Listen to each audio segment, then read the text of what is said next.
celebrate success. Love it. Right, let's talk dogs. Bulldogs, pugs and Shih Tzus are becoming increasingly popular as pets, but now vets are warning that the demand for flat-faced breeds, it's hard to say that, is harming their welfare. Yes, many dogs that suffer with breathing problems, some owners are choosing to abandon them rather than pay vets' bills. John Ironmonger reports.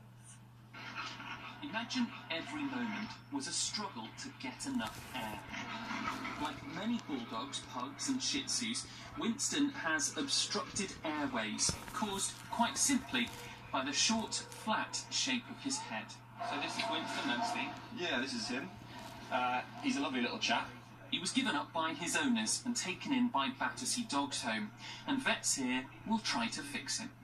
He's about 8 years old, so the predominant thing with this breed, which we see problems with, is something called brachycephalic obstructive airway syndrome, which is a posh way of saying that because they've got a really short nose that we've bred into them, as a result they have breathing difficulties, which you can hear now. The procedure Winston needs is complex, costly and commonplace, as sales of so-called brachycephalic dogs continue to rise sharply in the UK.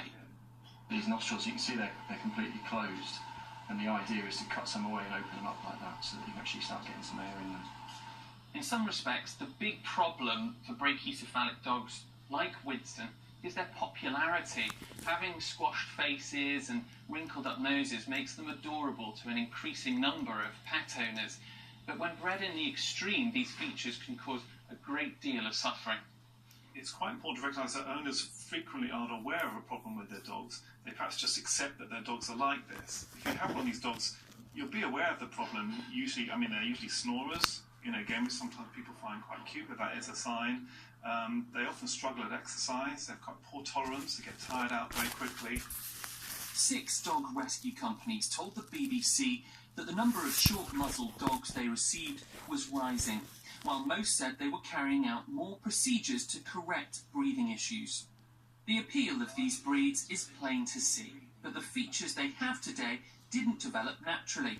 They're the result of intense selection, and it's the company behind Crufts, the kennel club, that sets out the breed standards, or how every type of dog should look. Back through history, there are some dire things that went on. Most significantly, all of the breed standards were changed in 2009 to make sure that there weren't characteristics in there that mitigated towards exaggeration. And it's exaggeration that we have to move back from.